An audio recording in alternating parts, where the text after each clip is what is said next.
Hey, welcome to another episode of Earthworks Hub. Today I'm going to have a guest with me, and this guest goes by the name of Harry from HPT Excavations. Here we go. Hey, Harry, how you going there, Harry? Thanks for joining, man. Yeah, thanks for having me. That's it, man. That's it. Yeah, no, I've been hanging for this all week, Yeah. so I'm glad to have you on, man. Oh, me too, bro. Me too. Yeah, looking forward to it. That's it, man. That's it. I finally get to put a face to the name. Yeah. So that's it now. Now, I notice it says Harrison, but is it actually Harry? Is that all right if I It call is you Harry? Harrison. I go by Harry. Yeah, Yeah. everyone just calls me Harry, but yeah. No, that's good, man. That's good. No, glad to have you on. Um, First things first, I don't know if you follow this stuff or not, but Jake Paul and Mike Tyson, apparently there's a big fight going on. I think it's tonight, isn't it? What? I've heard it. Yeah, I think so. Yeah. Who do you Got the think will gloves win, on. man? Who do you think? You got to back Mike. Yeah, You got to back Mike, mate. The yeah. old glove. Surely. I reckon, man. My money's on Mike. However, I do feel for Jake Paul because my son, he's a little bit into it. He was saying Yeah. the thing is that whether he wins, so if he wins, they're going to say, "Oh, it was rigged," he's got money. Yeah. And if he loses, they'll be like, "Oh, he lost to a retired old guy, so he can't win either way, man." Yeah, he's stuffed either way. Yeah, Yeah, it'll be interesting. It'll be interesting. yeah, I reckon Mike's got him, but I reckon it'll be a good fight. I reckon it'll be a yeah, good fight. yeah. I Yeah. reckon. I reckon. Unless it gets postponed or some crap again. Someone Anyway, might get sick. Someone might yeah, get sick at the last minute. yeah, yeah. That's it, mate. COVID. They might get COVID. Yeah, that's right. Yeah, someone will pull something like Yeah. that. So, yeah, for Yeah, sure. that's it. That's it. All right. So, look, enough about that stuff. Tell us about yourself. So, so obviously HPT is a business name. What sort of work do you do, and where do you do it and stuff like that? It is. Yeah, look, HPT is the business name. It's just my initials. But, yeah, we dig pools all over Victoria, really. Yeah, it's a bit of a niche market, but yeah, that's what we do, man. That's what we do. We dig pools. Yeah. That's good, man. That's actually why I was so excited to have you on because I wanted to talk to someone about a niche item, and pool digging is definitely a niche. Yeah. Um, I've done some pool digs, probably not as much as yourself, but I know they're not as easy as what people think. So I'm hoping that today you can clarify a few things like that for us. Tell us what it's Yeah, like, and I'll let you know. for sure, man. Um, Yeah. so tell us a bit more about the company. So how many people have you got, and sort of what equipment? So I had a few employees, but I've sort of brought it back in. I use subbies now to cart my dirt, so it's just me digging, loading, doing bobcat runs by myself. So pretty much go set out a lot of them, digging myself, and just get the truck hire in to run the dirt. Uh, So yeah, it's sort of I brought it back a bit. I had a few people. It's hard to control employees, so. yeah. Yeah, brought it back to just myself now, man. Yeah. No, I hear you, man. I hear. Seems to be a common theme. Uh, It is, it especially in is. pools. A lot of guys do them themselves, I reckon. Yeah, So, it yeah. would be. It would be. So, what sort of equipment are you running at the moment? We're running, look, with pools, you got to have a bit of a variety of equipment. You can't have, you can't just go all your cabin machines and stuff like that. You got to have some roof off stuff, some tight access stuff. So we run a 3.5 ton Komatsu, which is perfect for walking through garages and things like that. And we run a Takeuchi TL6, which again is your nice low roof bobcat or skid steer posse. Yeah. And we run a 5.5 ton Hitachi, which is a cabin. So yeah, that's the 3 bits of gear that we run. So yeah, that pretty much covers us for most digs. Yeah. Yeah, and I think you're right. So you do definitely need like a removable cab, isn't it? Because you got to go in through 100%. garages a lot and stuff like that. 100%. You need something like I find the Komatsu really good for that because it's a small machine for a 3.5, and you can really crunch it up in some tight spots. And obviously, mate, roof off. You got to be able to walk through garages, man. Yeah, that's true. So, That's true. Yeah, yeah, yeah. absolutely. That's cool, man. Oh, very good. And then, like you say, so you just subby out all the trucks, yeah? So you'll dig it out, take all the material to the front, and load them up, and that's it. Yeah. I do the digging and the run outs. yeah, I'll just get a truck or 2 or 3, depending on what we're doing. Sometimes 4, Yeah. if it's a direct load. So yeah, it just depends on the job. There's a lot of variables with pools. It's some jobs are slow, 1.7 ton, even 1 ton. I've done a couple of them this year, where you're just sort of crawling through a pool. But when you're wide open, mate, we love those ones. Direct load, Yeah. that's a winner. Man, there you So go. yeah. It's true. So you dig them out. Have you ever actually backfilled any pools? Yeah. I've done a few pool demos. Yeah. I've done a few. What do you mean by backfill? Do you mean like installing them, or do you mean just demoing them? Yeah, no, demoing and then filling them up again. Yeah, Yeah. with dirt. Yeah, no, we've definitely pulled out. I've pulled out some shells that have failed and stuff like that. So pools have lifted for whatever reason, or another one they get with fiberglass is delamination. So you'll get chemical reactions in the pool, causes osmosis, and you'll get bubbling in the fiberglass and delamination. So yeah, that can happen. There you go, man. I didn't even think of that. Yeah. Yeah.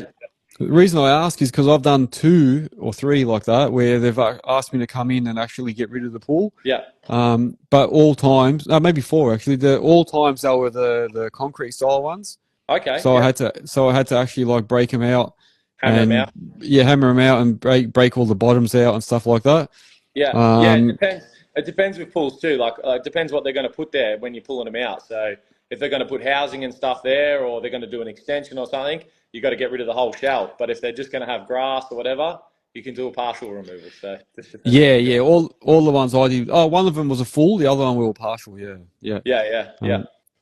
And then I suppose what's some of the important things that if you are, so we've gone the opposite way now. We're talking about pool digs. Now we're talking about pool backfills. Yeah. Pool demo. If you're doing a pool demo, what's some of the main things that you need to make sure that you do? If you're doing a demo, you want to. Like depends. Yeah. If it's going to be a partial demo, you want to hammer out at least probably like a meter down or 500 down. Get that beam out, and then in the bottom of the pool, you want to hammer some holes in the bottom of it so it can drain. And if you're doing a full demo, mate, guns blazing, go in with the hammer and rip the whole thing out. Yeah. And it's true. So I suppose the reason that you put holes in the bottom, as I found out when I was doing it, is so that when you do backfill it, it doesn't just become soup. It actually has somewhere for the water to exit, isn't it? Yeah, correct, 100%. Yeah, you can't just fill them up because they're a pool. They'll still hold water. So yeah, you'll get a big mess if you do that. So you definitely punch some good holes in the bottom. That's my recommendation. Yeah, that's it. Yeah. No, good, man. Very good. All right. So look, let's go back to the start. So where are you actually based? Yeah, so we're in East Melbourne. So I'm up in the Dandenong Ranges. But we work all over Victoria. Down the coast, Phillip Island, Leongatha, all the way out to Geelong, So yeah, we go everywhere, man. Yeah. Oh, that's cool. That's cool. You get to see a lot then. You do a lot of driving. Yeah. A lot of driving. So. Yeah, true. And then what do you do? How do you get your work? Like, what do you work for? Like a pool company, or just do you just? How's it work? So so I guess I don't even know how you get your work with pool digging. I think a lot of it's word of mouth. Like people find out, especially if it's a niche and you specialize in it. Like if you're a civil guy or a rock wall guy or whatever you're doing. Word gets around, man. Like as soon as you start digging pools and putting buckets in the ground and people know you can dig them, you'll get phone calls, and having an Instagram and all that sort of stuff helps you with that. So that's how I get most of my work through word of mouth. Yeah, for sure. Cool. Yeah, so you're known as the pool guy. The pool guy. Yeah, that's right. Yeah. That's it, man. That's it. Yeah. Oh, cool. Now, what do you do other types of work as well, though, or just pools? Look, I used to do a lot more like landscaping and rock walls and retaining walls, but when I sort of started getting into pools, it's very demanding. Your clients want you to be able to be available every week to dig pools. So if you've got 2, 3, 4, 5, 6 pool companies you work for, you got to juggle them. You know what I mean? It's a lot, especially for a one-man band. You got to try and keep everyone happy. Yeah. So it's hard to go branch off and run loads of dirt for a builder or build a rock wall or something because you got to keep digging pools. Yeah. I suppose that's true, man. That's been one of my key, not arguments, but like one of my key thoughts is that I feel like maybe I should have specialized back when I had all my equipment. Like maybe I Yeah. should have, maybe that would have helped me if I just specialized in one thing, Yeah. like, retaining walls, just Yeah. say, or Yeah. pool Yeah. digs. Whereas I tried to spread myself too thin, like I Yeah. did what you just said. I tried to be everywhere, and then, Yeah. Yeah. but I was nowhere. Like, everyone Yeah, just, yeah, I I know, was I know getting what you mean. pulled Yeah, around. yeah, and it's hard. It's hard to sort of pocket yourself into something because you feel like you're missing out possibly on other work, but and you sort of pigeonhole yourself. But if you're good at it, man, people will keep using you. You know. So Yeah, yeah, yeah. yeah, And the other thing that for me, I suppose, is I had a guy that actually liked some of the way I did pulls because I had the combo you're talking about. yeah. And he was like, "You got the perfect combo, man." And we were trying to work out rates where he gives me a set rate for each size pool. Okay. And then but I got worried about being pigeonholed. And then what about if I hit rock? What about if I hit Yeah. this? How does that work for you? Yeah. So we work off day rates in pools. I think. Look, I know at least 5 or 6 pool diggers full time that are sort of on my side of the city. And we all work off day rates. You know, like Yeah, that's just how it is in this particular industry. But I guess when I first started, I tried to get work through some pool companies, and I did try and do fixed rates and things like that. But man, you know what it's like. You can hit soft ground or whatever, and it blows out. So or yeah. rock, you know. So That you need to cover yourself. yeah. Well, that was my biggest fear because nearly every job I did on pools, Yeah. it was in Melbourne, obviously rock Yeah. on the Oh west. mate. In the west here, the west and the north is just rock, man. Don't, man, you're giving me nightmares. I don't want. Yeah. I'll get like traumatic stress, man, at some jobs. Yeah, for sure. Yeah, I hear, man. I hear. Yeah. Well, you know what? Let's talk more about the pools then, I suppose. So how many pools do you reckon you dig, like per week or per month? We look a good week for me. We probably dig 3. Um, if I'm having a bit of a cruisy week where I'll probably dig 2 and do some maintenance and things like that. I used to try and dig like 4 or 5 when I had guys running for me and stuff, but headache city. Yeah, So I think the magic number, if you're a one-man band with a good comp, with a good few machines that you run, I think aim for 2 or 3. That's a good number, and you can make good money doing that. So yeah, yeah, yeah. yeah. No, I agree. Are there still many people getting pools in Melbourne? Because I always feel like the weather's not the best. So, like, who actually gets pools? I know. I ask myself that question all the time. Like, yes, there are still people getting pools in Melbourne. It has slowed down this year. Um, it's definitely slowed down. I've managed to keep working 5 days a week, but I know some guys that have slowed right down. But I think it's actually picking up now. Like this time of year, the weather gets a bit better, and people start getting outside and looking at their backyard and scratching their head, going, "What are we going to put in? Oh, we'll put a pool in. Yeah, Let's do yeah, some landscaping." So yeah. yeah, Oh, it goes up and down. It goes up and down pools, but yeah, for the most part, you can keep busy for sure. yeah. Yeah. And what are the different types of pools? So you mentioned something before about the fiberglass. And what are the different types? Yeah. So you got your fiberglass pools, you got your concrete pools, and then you've got some new style of pools now. You got some new pools that are coming in now as well, which are like your plungies and things like that, your precast pools, which we don't do a lot of because we don't really work for anyone like that. But yeah, they're sort of your main pools. There's even some companies now doing some fiberglass pools that are tiled. But not that we don't do any of that sort of stuff. But yeah, there are companies out there even doing that stuff. So yeah, it's crazy, man. There you go, Yeah, man. All right, cool. yeah, That's yeah, good. Just for yeah, all the people, yeah. So for anyone that doesn't know, there are different types. Yeah, it's yeah, not just concrete. yeah. Um, That's right. Yes, they're very different the way you dig them, and they're very different the way they go in and the process of them all and stuff like that. Like with a concrete pool, you have to dig within the tolerances. Like you can't just blaze away. You've got to be an accurate guy on the machine. So you need to dig between string lines. You need to be checking levels and things like that. If you're talking that much on a pool wall, the whole pool wall, mate, that could be $1,500, 2 grand's worth of concrete. So you have yeah, to really be accurate with that. And then you go into your fiberglass. Usually they're a little bit cheaper as well, fiberglass. And those pools you can dig a bit wider, and we dig what they call a taper on a fiberglass pool. Oh, okay. So what's that mean? So basically, you've got the top of your shell, and you basically dig down on a taper Oh, to the bottom of the pool. So a lot of fiberglass pools have what they call a safety ledge. So the pool wall comes down straight for the first sort of 500 mil, and then you'll have a little ledge, and then that'll taper down to the deep end or shallow end, or to the bottom of the pool. So they're dug a lot differently and put in a lot differently too. yeah, Yeah. yeah. All right. And then when you're digging these pools out, how many, I suppose you're saying you're a one-man band. Do you need somebody else out there on the dumpy on the laser level, or do you do it all yourself? I do most of it. Look, some of the pool companies, I get left with the job. So I'll go out. We make sure now that the pools are set out before we do them. I will do a set out for a fiberglass pool. A concrete pool, the company has to set out. There's just not any tolerance for movement in a concrete shell. Where you dig it is where it gets sprayed. Yeah. So the onus is on them.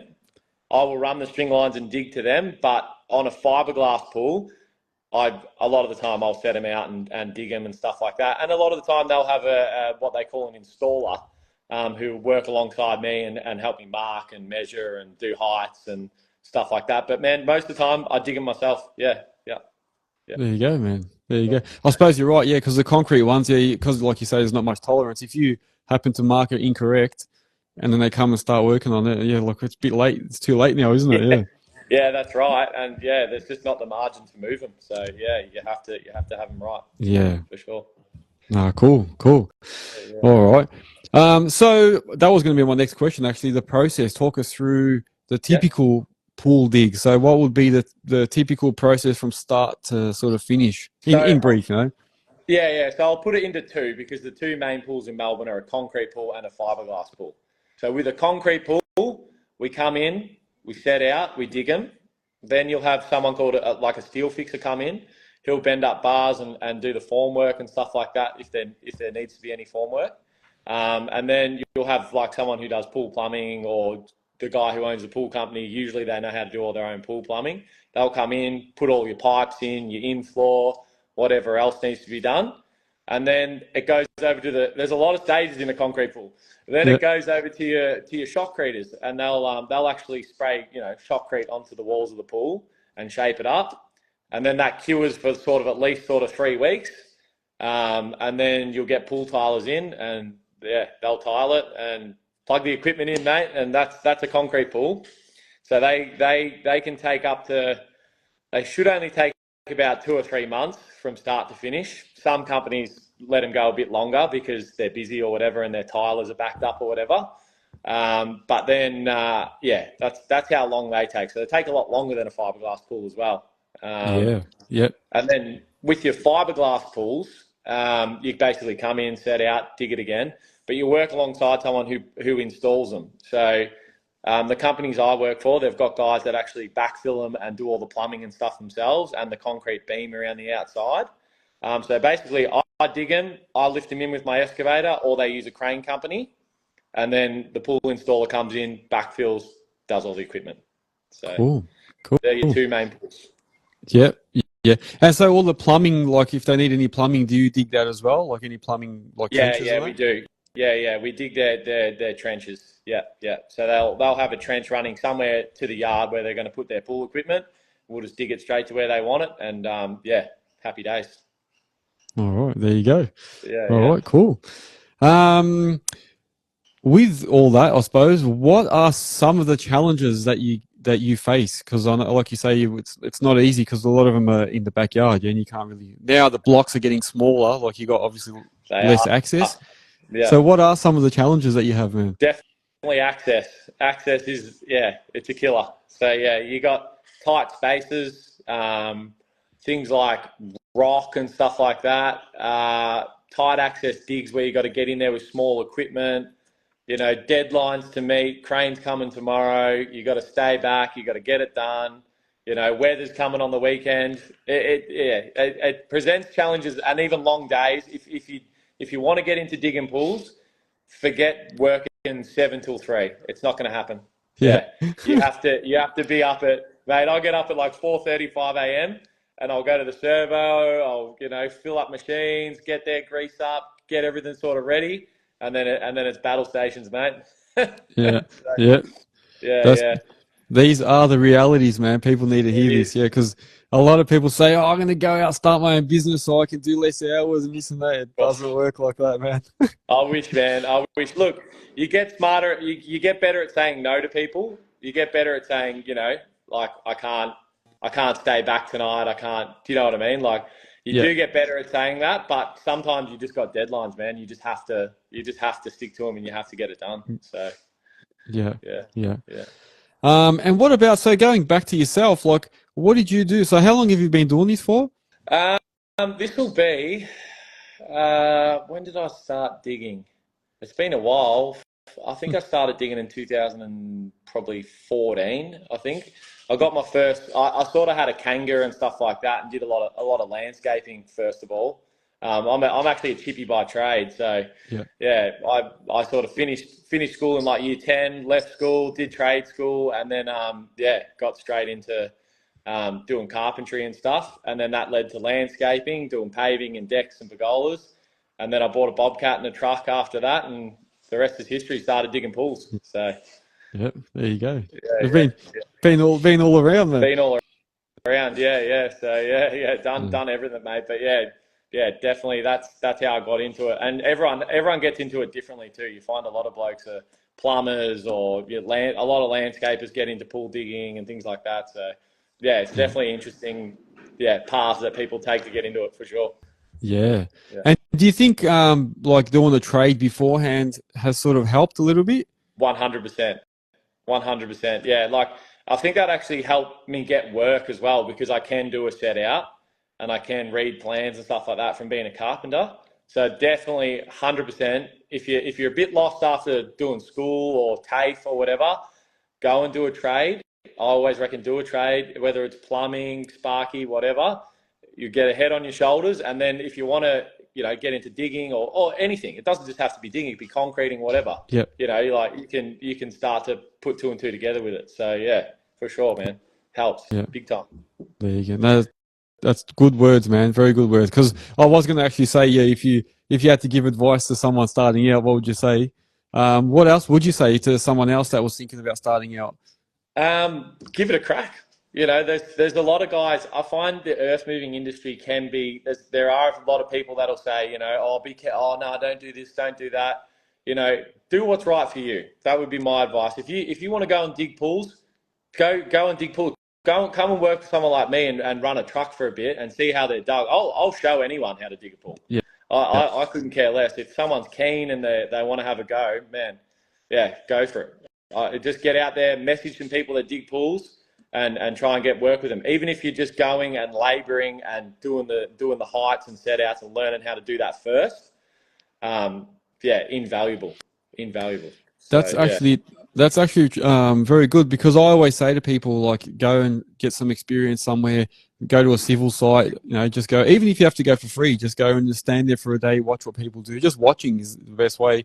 But yeah, like you say, I never really thought about pool digs and that, but you'd actually do a lot of stuff yeah, during a pool dig, like all your levels, your heights, reading plans, watching the machine. Yeah, yeah, you can for get a lot of sure. experience out of that. Yeah. Yeah, for sure. And look, if you work with a big pool company, you'll do everything from steel fixing to concreting to pool equipment to basic plumbing to earth moving. So it's definitely if you're a bit unsure of what to do, it is a good industry to be in. You can have a taste of a few different things. So Yeah. yeah, Yeah. No, true. That's good. So let's slow it down a little bit now. yeah. What's your favorite bit of equipment that you have or that you've used? Um, favorite bit of equipment. I do love my Takeuchi TL6. And this is depending on what you're doing in earth moving. It's not going to be the right machine for someone who's going to be leveling subdivisions and things like that because it's too small. Yeah. But if you're doing pools, I think you need to have the right equipment, and that's a big thing, definitely in pools. And yeah, I think my favourite bit would have to be my TL6 because it just gets in everywhere. You can swing it round in the tightest spots and try not to hit anything. Yeah. But yeah, you can definitely spin it around in some pretty tight spots. So yeah, that's got to be my favorite. Oh man! And what about what's some of the worst things about what you do? Like, what's some of the things that you don't look forward to or don't like?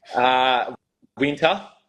Yeah. Winter's definitely one that I've got it earmarked in my calendar. Take holidays. Yeah.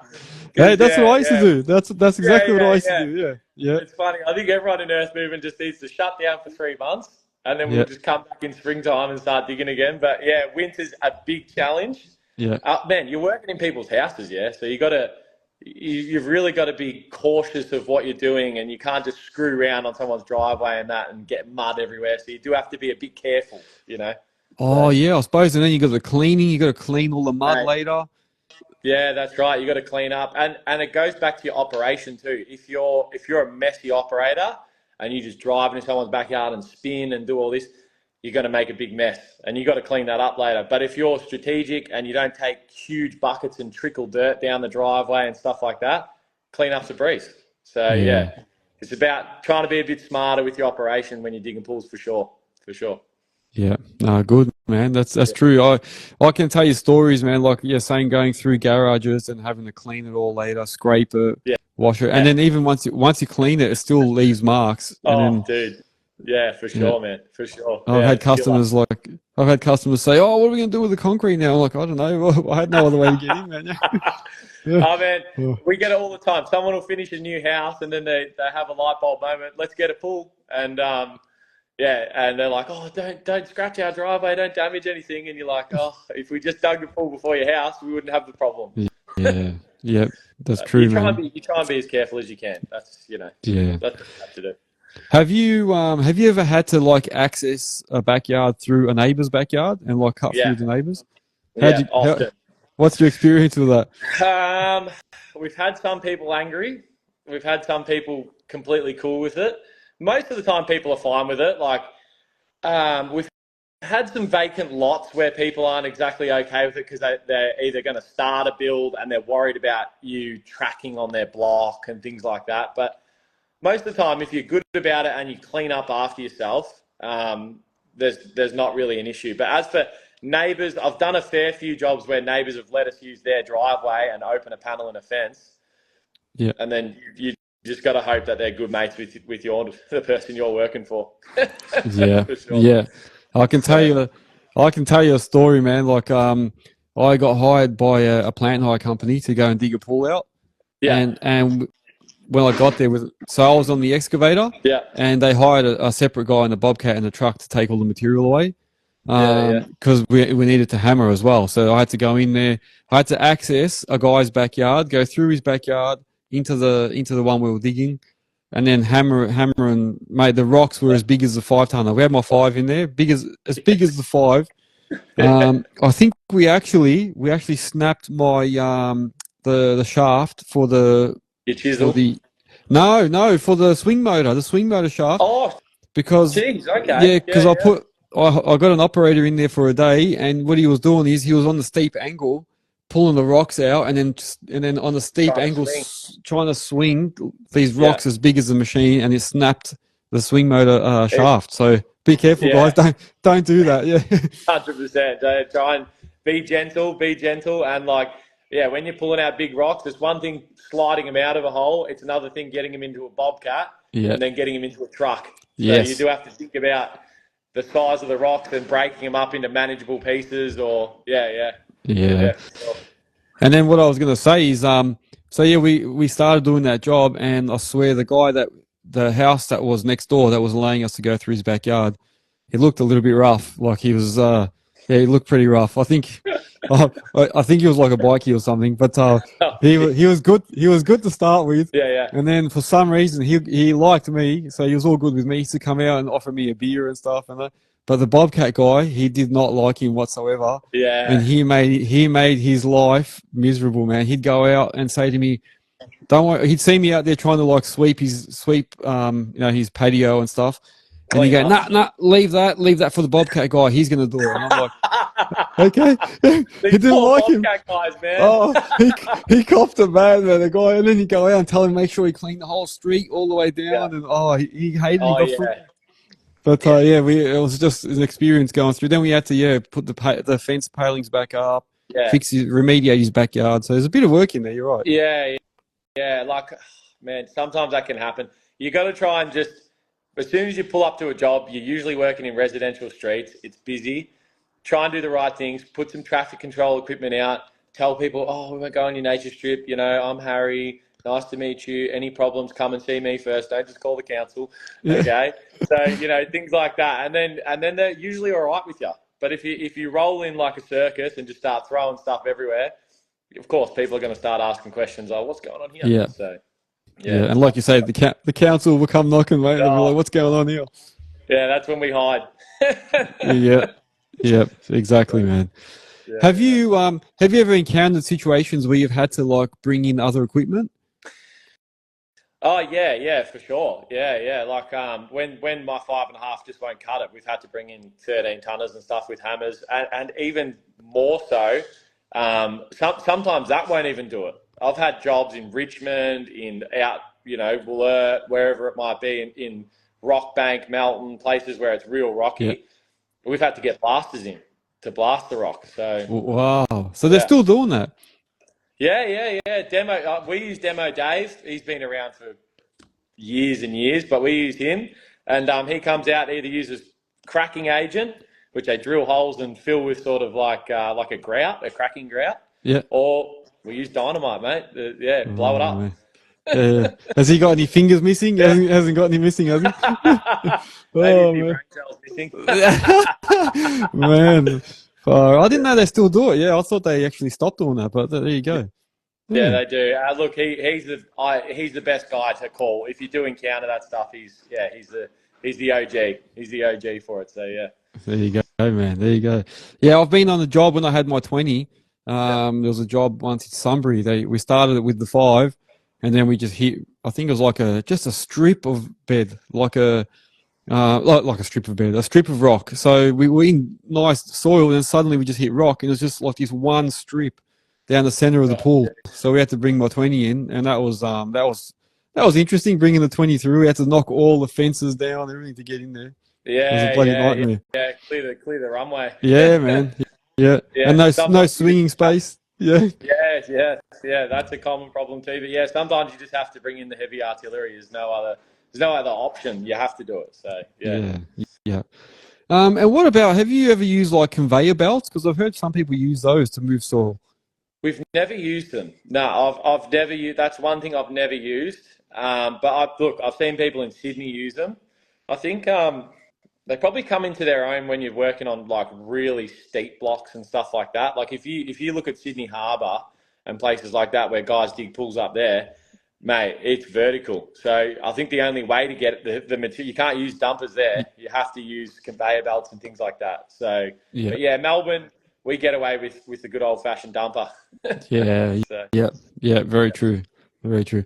And what about, how handy is like having GPS and stuff in your machine? Do you have anything like 2D, 3D or anything like that? We don't have it. We're old school, man. We don't use tilt hitches or anything. We're straight hitched. Yeah. Use the laser, get out. Some people still use water levels. We don't. We've come up from the Stone Ages and we actually use a laser, but there are still pool companies using water levels. It's an old school technique. Everyone does it pretty much the same. I don't think there's a pool digger in Melbourne that uses GPS and that there. I think we all use just your standard laser. So yeah. I suppose I wonder why that is. Why is that? You reckon it's just that you don't really need it, or it doesn't, or is it too much work to get it?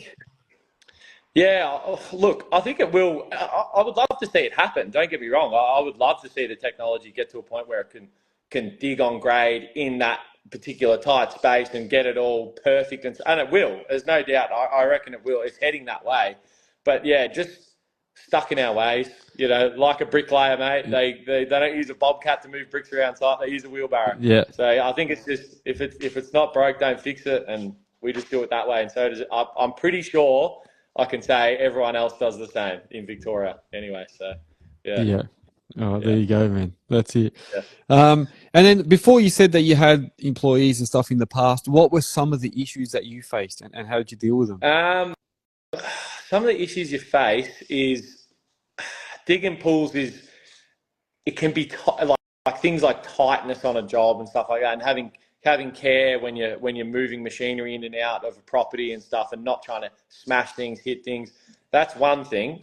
And the other thing is when you dig pools for a living and it's your business, you're going to want to dig the pools fast, quickly, efficiently. When someone else is working for you and they're digging pools, they're going to want to have lunch. Yeah. They're going to want to, start at 7, finish at 3, and then you run into complications with, hey man, we've got to stay till 6 tonight, and they're like, well, I can't do that. I've got kids or whatever. You know what I mean? So Yeah. there's some of the complications you run into with employees just on a day-to-day basis. With trying to dig swimming pools anyway. Yeah. Yeah. Yeah. I Yeah. think that's true. That's true. And that probably does fall into other categories as well, like even in civil or other jobs. It'd Oh, be for very sure. similar. Like, yeah, guys that have got their Yeah. own machines. Well, obviously, it's your business, so you're going to obviously put in more effort than anyone. But it's Yeah. hard when you're expecting like everyone else to do the same, but it's not going to be the same. Yeah, you want everyone to fly the flag the same way you would, and it's not going to happen. Yeah, Yeah. if look, I shouldn't say it's not going to happen. Some people definitely have guys that work for them and they're excellent. But yeah, I just think pools is one of those things that's it's long days and it's a lot of driving and a lot of trucking and Yeah. yeah, it is a bit of a tough gig. It is a bit of a tough gig. So Yeah. yeah. How do you get all your stuff around at the moment? I actually just upgraded. I've got a Merc, an Actros, which I just had all the tipper body resprayed and that. So I've got that, and I had an FWR tag trailer, and I just upgraded that. The back's getting a bit sore and that, so I've got one with hydraulic ramps and that now. But Yeah. yeah, just single axle tag trailer. That's all I need for my gear. So Yeah. I yeah, think that's the ultimate combo. Yeah, I used to have the single axle tag trailer and but mine, yeah, it's just spring loaded ramps and that. So I know what you mean yeah. about the back. Yeah, even though it's spring Oh, loaded, it's still a bit of work. Yeah. oh mate, and when those springs break, whew, you got a Yeah. free gym membership for a month until you get another one. That's like me when I used to have my the 5 tonner or the posi in the tipper, and I used to have the heaviest ramps. I think they were like 8 ton ramps. They used to kill me, man, putting them in and out. And then Yeah. the worst is when you set up somewhere and you're just ready to move, and then the customer will come out. Oh, can you just move your truck for a minute? I'm like, I'm gonna move these ramps again. That's the Uh, worst, man. That's the uh, worst. the worst, man.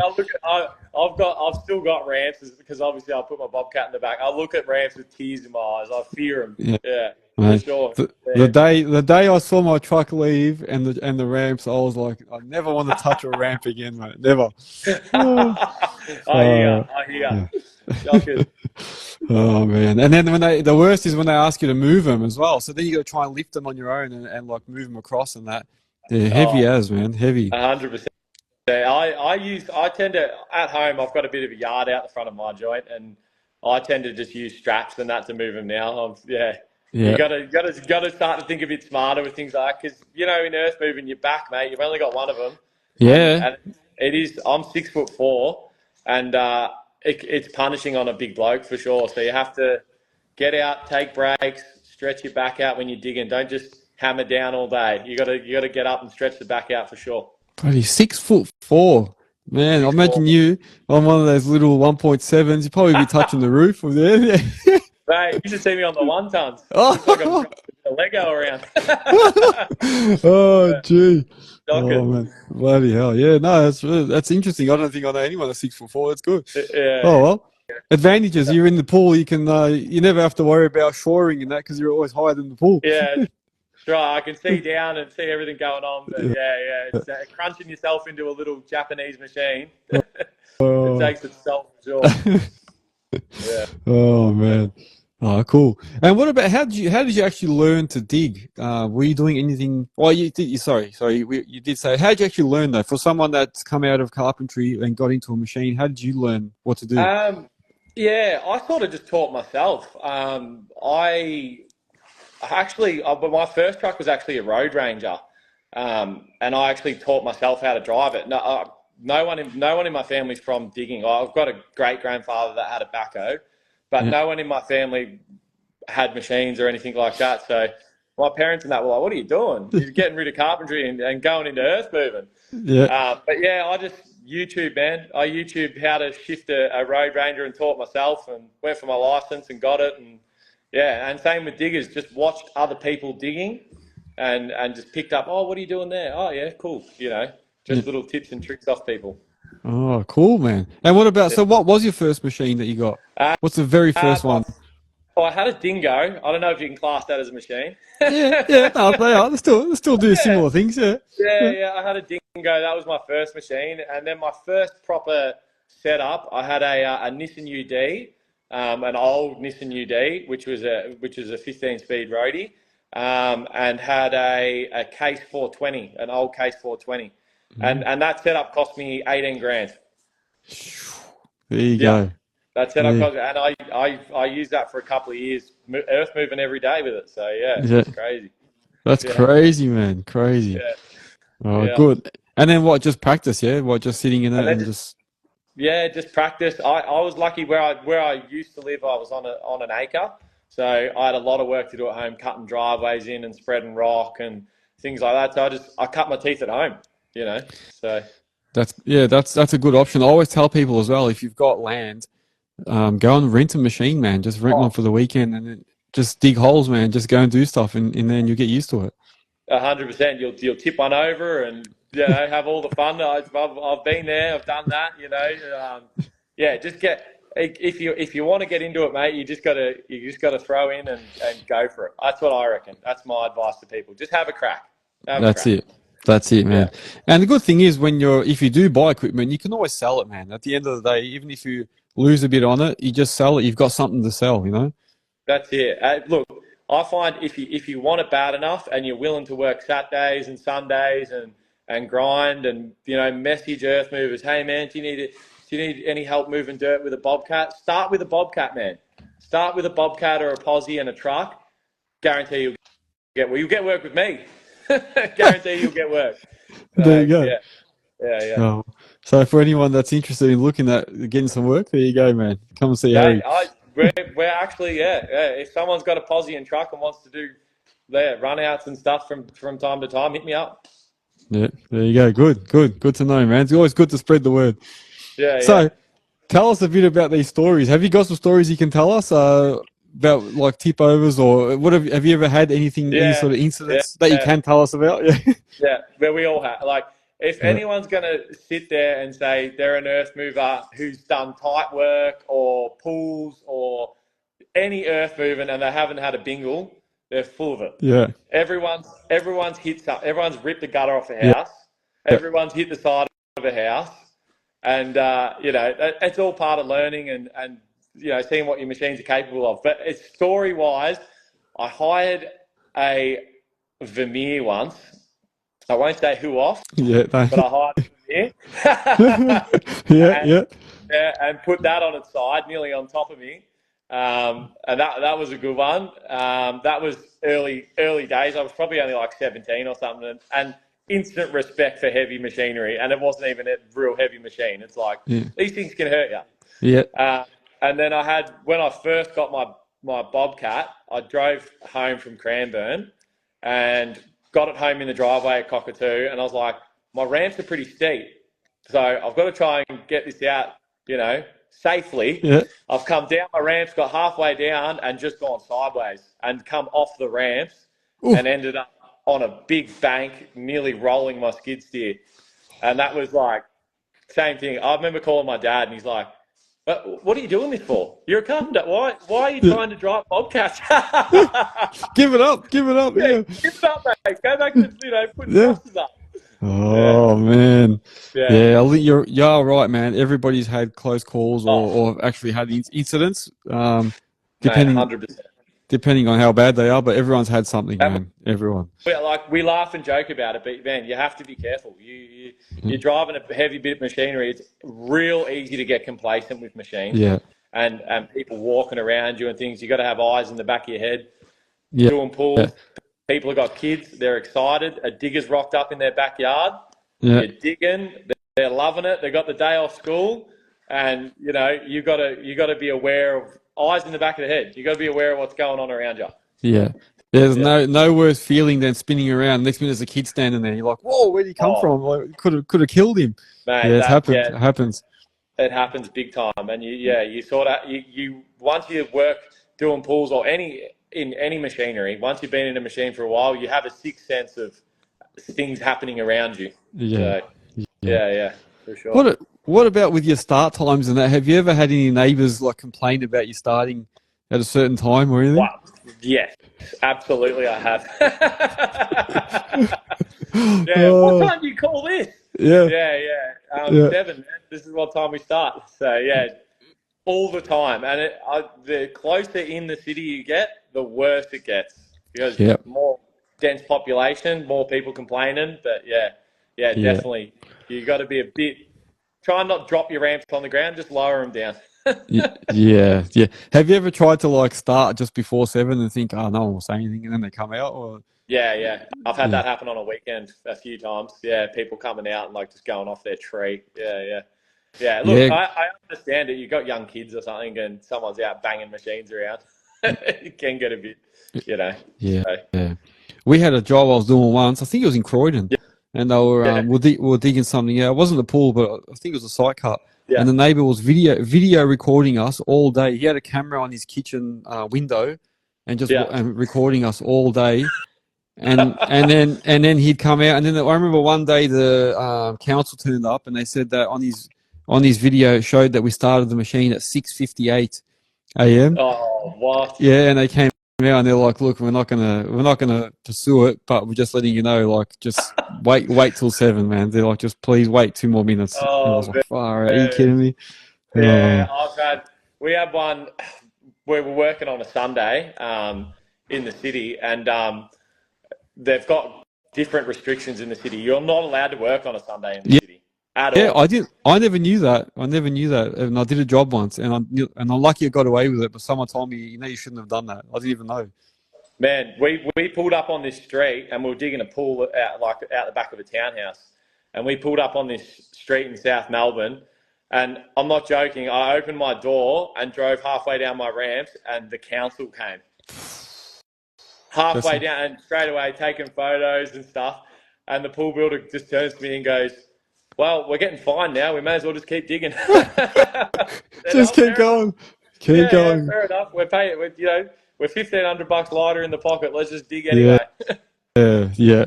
Man, have you ever been pulled up for parking the wrong way on the street, or do you always just go the correct way? I've never been pulled up for parking. I've definitely had parking fines, but I've never been pulled up for parking the wrong way. I have had letters from neighbours left on my trailer saying, like, don't park this here. If it's a 2-day dig or whatever, you come back and someone's like, "Why are you parking your trailer on the street, you jerk?" Stuff like that. And you're like, "Oh man, I'm only here for today. That's it. I'm going after this." But you get some funny ones. You get people parking up against your trailer so you can't get out and things like that.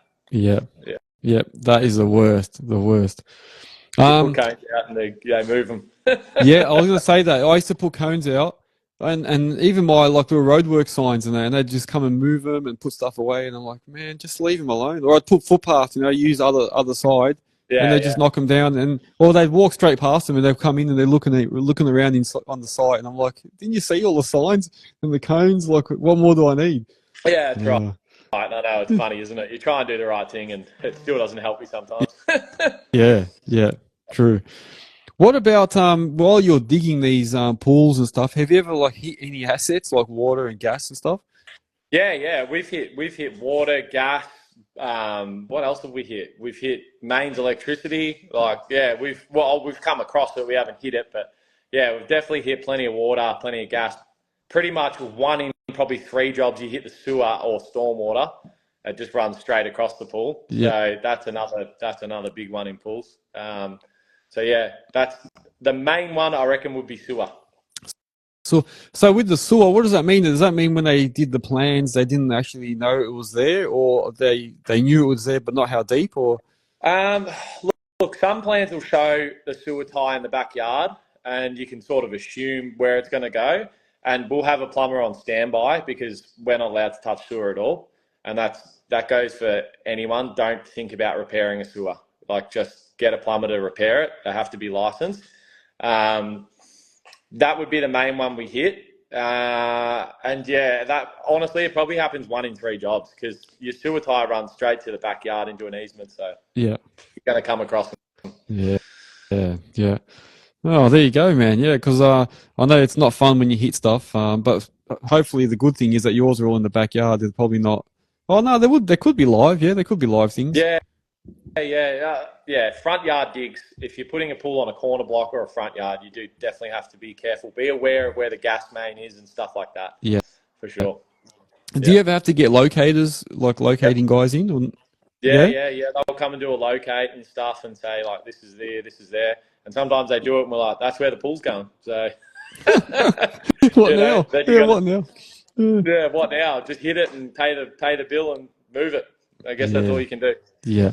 So, what about vac trucks, like NDD? Have you ever had to call NDD trucks in to do a job? Nah, we've never used a vac truck on a job. Yeah. Nah. We always dig them with an excavator. But yeah, I'm trying to think if anyone I know's used them on a pool dig either. I don't think so.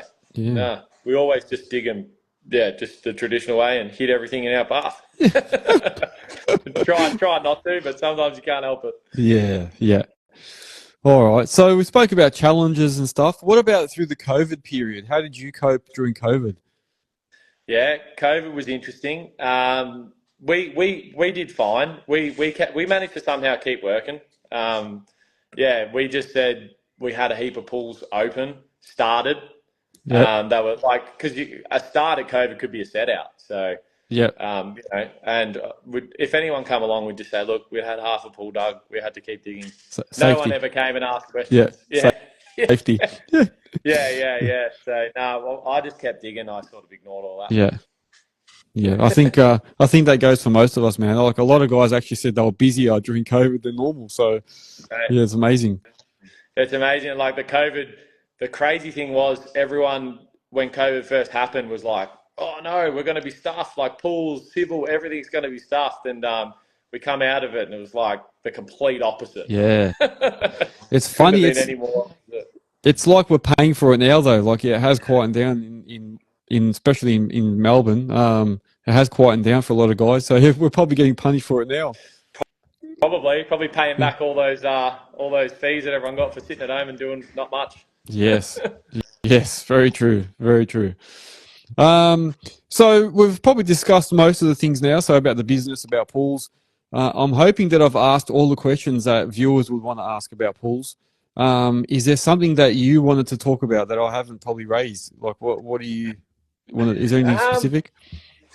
Probably just touching back on just people giving it a crack. I think there's a lot of guys out there that listen to people saying, oh, it's not going to be busy. You know, there's always people. If you look at earth-moving pages on Facebook, there's people saying, oh, you shouldn't have bought a truck. Oh, it's a bad time to buy a digger. It's a bad time to sell a digger. I can say, hand on my heart, I've never really had a bad decision in business with digging. Like, if you're going to buy a machine, if you're not going to get the work for it, you can always sell it. You know, things like that. I think if you're sitting on the fence and you're thinking, oh, I don't really like the job I'm doing anymore and I want to do my own thing, if you're committed to it and you love it and you want to do it, mate, you'll make it happen 100%. That would be a bit of something I want to touch on. Yeah, just give it a crack, guys. Yeah, that's it. Yeah, that's the old Australian saying, man. Give it a crack, and that's what they always say, that we that's how we are, the Aussies. So and it's true. Yeah. That's how we should be, man. Just have a go. Yeah, you don't want to die wondering. You want to make sure you gave it a crack. And look, if it doesn't work out, it doesn't work out. You know, at least you know you've given it a shot. So yeah. And then what about like maintenance? Now, you just sort of prompted me then as well. Yeah. Do you do your own maintenance, or how do you work that? Yeah, we do our own maintenance. With a lot of the machine companies nowadays, you can, as long as you're buying the filters off them and stuff like that, and you keep records of your maintenance, your warranties for new machines and that shouldn't be messed with or anything like that. They should still warrant it. So as long as you're keeping your maintenance up, every 250 hours I drop all the drive oils, engine oil, every 1,500 hours, if you're doing a lot of hammering, get rid of the hydraulic oil. Yeah. Put a new hydraulic filter in. And when you own the machines, you look after them, and you know all the little bits and pieces with them. So, yeah, we definitely do our own maintenance. Yeah. Yeah. Oh, good.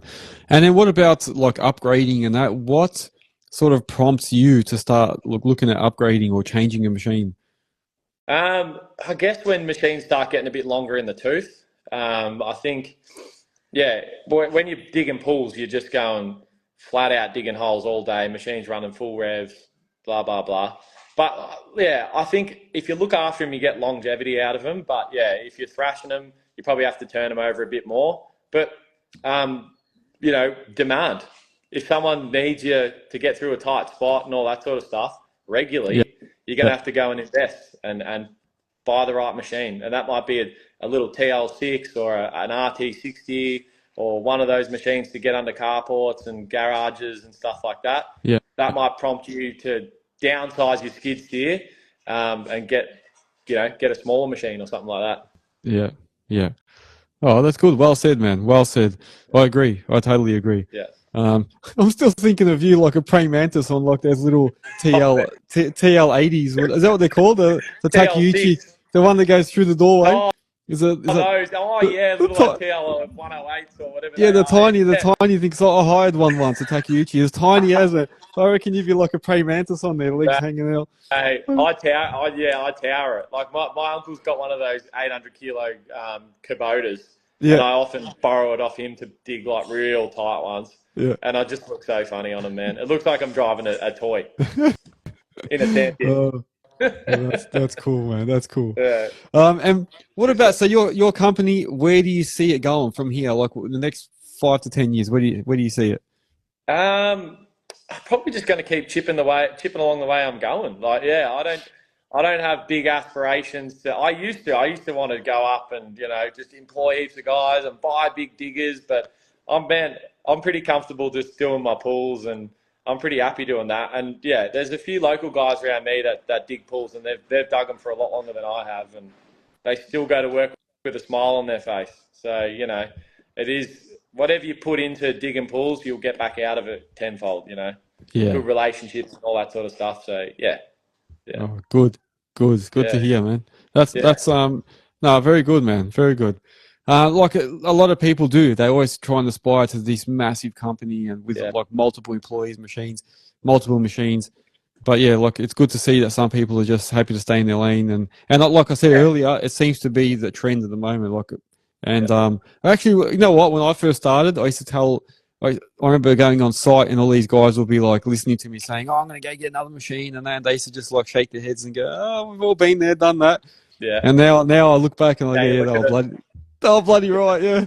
Yeah. I've had all the old boys that I learnt off and worked with early days. Some of them don't even do it anymore. They've retired and stuff. They'd always say to me, "Oh, you're trying to, you're running 2-3 trucks. You're buying all these diggers, and you'll see one day you'll have a kid and a family or whatever, and you'll go, hang on a minute, I want to go fishing on the weekends. I don't want to go bloody dig pools." Yeah. So I try and have a good lifestyle. I love fishing and my hunting and my camping with my family and stuff like that. So I try and not work on weekends if I can. Yeah. I think that's important, having that visual of you. You got to have plans where you want things to go, but yeah, you don't have to reach for the top and have 50 employees and stuff. You can still make a real good living out of just doing your own thing. Yeah, that's it. And not to say that you can't get massive. Like some people might like that, enjoy it, have the drive, have the time. Of course. And good luck to them. Yeah, if they want to do it. But you're right. Yeah. Hat off to them, because I don't know how they do it. Yeah. Yeah. I think in their defense, like I was probably at a stage where I always talk about this tipping point where you get to a point where you've got enough machines and workers where you need to now decide, do you step back and just manage, or do you hire a manager to find work and you stay in the machine? There's like a tipping point, and then once they pass that point, it just keeps going. I think that's what I find. I think you run the risk of, if you do expand for no real rhyme or reason, I think you run the risk of snowballing a bit too. Like you sort of just go, I'm just going to put this guy on and put this guy on, and it just becomes a machine and a bit of a beast. And You may not actually be earning any more money when you had 15 guys. Now you got 30 guys and you're earning less. You know, so I think it's a juggling act between finding good clients that pay well and give you work and having good employees. Because if you've got bad clients that don't pay and bad employees that are late and don't rock up or whatever, you're going to have problems. But yeah. Yeah, that's a recipe, man. A recipe for disaster. 100%, Yeah. 100%. No, that's it. What about social media and stuff? So obviously that's how I found you. Yeah.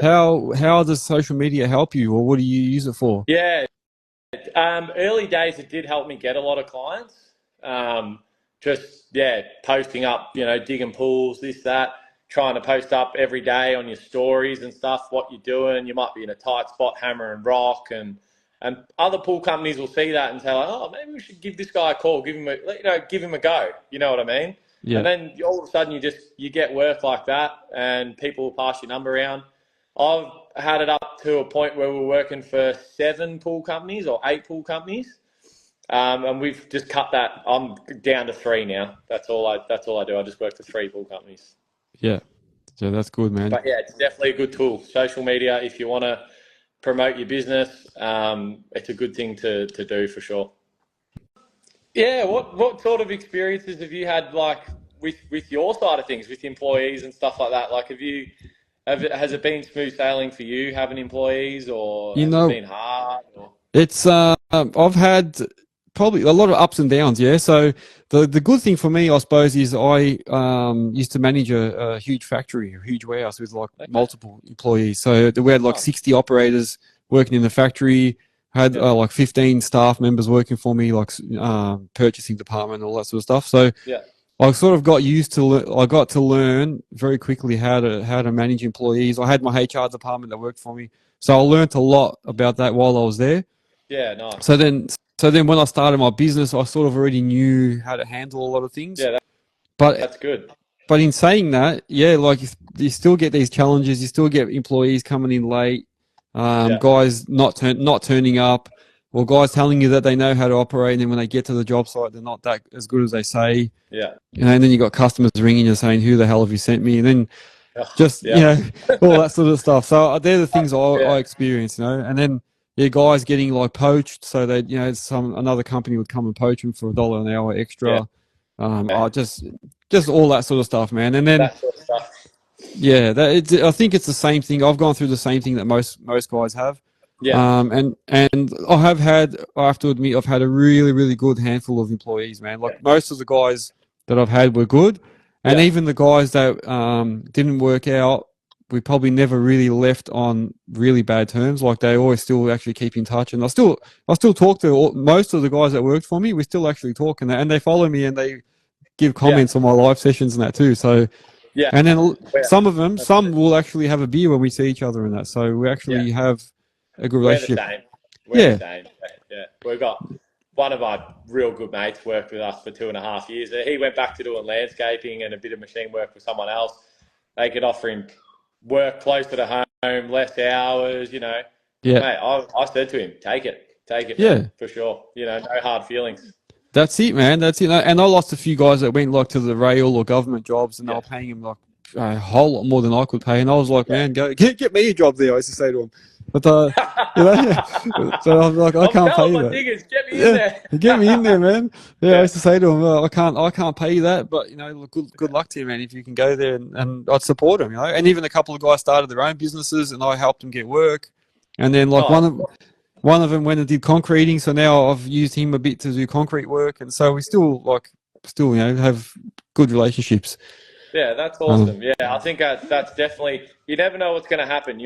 Someone might leave your company, and I hear it a lot in Earthmoving, and then they go and taste the water somewhere else, and they don't like it, and they come back. I've had that. Yes, I've heard of heaps of people doing that and having that in Earthmoving, and that's why you always want to end things on a good note with your employees. If it doesn't work out, you shake hands, never leave it dirty. Yeah, exactly. Always keep it clean, guys. Yeah. And look, I've had a couple of guys that have come and gone, and then I've been like, oh man, how many times can I bring them, take them back? So then I've sort of said, look, you know what, man, I can't take you back anymore. But most of the time, yeah, I've taken them back. And it's been handy for me too, because then I know, look, I already know what they're like. And it's like, yep, go jump in the machine. It was like they never left, man. Yeah, that's awesome. Yeah. My missus actually used to work for us as well. She still does all our books and that, but she drove a tipper for 2 years for us as well. How cool is that? Which was, if you can do it, man, teach your missus how to drive a truck. You'll make a bit of extra money, and you gotta get along with your missus well though. You got to be real good friends with your missus. Yeah, true. That's probably the next thing I was going to talk about, which is trying to make sure you draw a line between the friendship and worker. Yeah. And it'd be extra hard if it's your missus as well. But 100%. yeah, that's the thing I used to try and struggle. I used to struggle a lot with that. My wife would always say, "Hey, you've got to relax a little bit. You're becoming too friendly," because we'd be going out for beers and this and that. And then it's like when I have to be the boss, it'd be hard. Yeah, they're like, "Hang on," they'll have this look on their face like, "Where's this coming from?" And I'm like, "But I'm the boss. I have to tell you what to do." Yeah. And then they don't like it, you know. Yeah, that's right. Yeah, you do have to have that line and make sure you respectfully tell people how to basically do their job and stuff at times and stuff like that. Yeah. But yeah, we've got a moth flying around. Yeah. There he goes again. I think it's come out of my wallet. It's come all the way there. Yeah, I think that's important. Yeah. Sure. Yeah, it's true. So that's it. That's sort of been my experience with it. And I have to admit, I've been lucky. Like I've had different instances where I've had to use some of my old HR background to know how to handle them. So and it helped. Yeah, I sort of knew how to navigate. And then whereas I suppose if I didn't have that experience, I probably wouldn't know what to do. So even just like setting up the employee contracts and stuff like. I had a guy that was driving without a truck license for a while. I didn't even know he lost it. Yeah. And the police knocked on my door with a summons saying, "We're here to talk to you about your worker. Did you know that he had no license?" I was like, I had no idea. Because he got caught speeding. And I was like, well, he hasn't told me. And they said, "Have you got any documentation?" And I showed him the employee contract. And in there, without even realizing I've put it in there, I think I did it because someone actually told me about it. And I added a little clause saying that if they lose their license, they need to let me know immediately.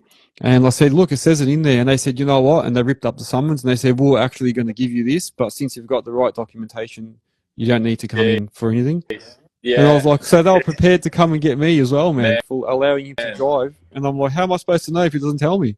That's crazy, dude. And that's, people carrying out drug tests and breath tests, things like that. I mean, if you get big enough, man, you probably have to think about that sort of stuff, drug testing blokes on Mondays and stuff like that, because, a lot of people go out and party and things like that, and they come back to work Monday and they probably shouldn't. So that's if they come back. That's if they come back on Monday. So, sometimes they don't come back till Wednesday. They might be having a couple of RDOs. Yeah, very true, man. I used to get that, but not often. But I had a couple like that. Yeah. It is what that people. Everyone's different, man. And you know what else was a bit hard? Trying to help out workers that had issues at home, like some were like split up, couldn't see kids, had to pick them up early. Then they had issues with their partners, so they'd go home. Then some of them had like hard times.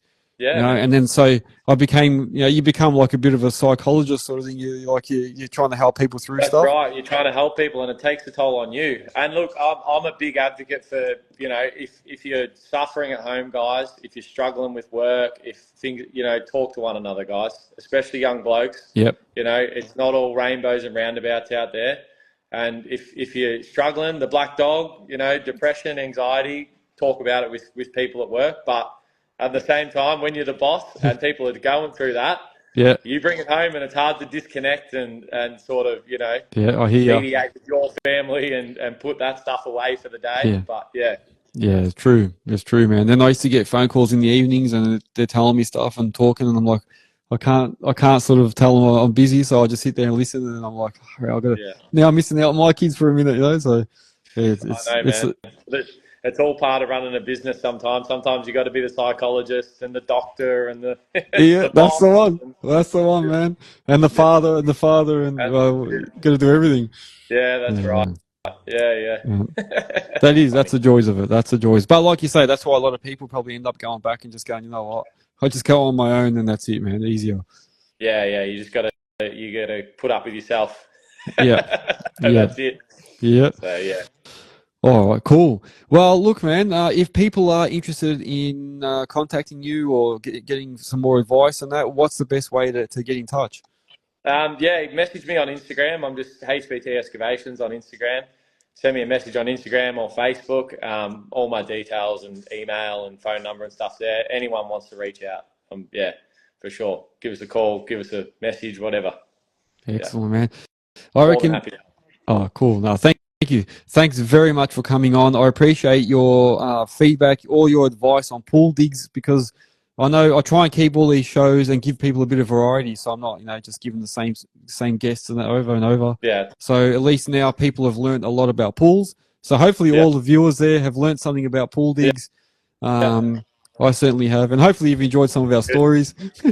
Man, loved it. Yeah. It's been some funny ones. Yeah, that's it, man. That's it. Yeah, just touch on love what you're doing as well, man. Just absolutely awesome. I've thought about it myself, like someone needs to do what you're doing, and then you've popped up, and I'm like, how good's this? So guys, get in touch with Ivan, and get a little community going. It'll be awesome.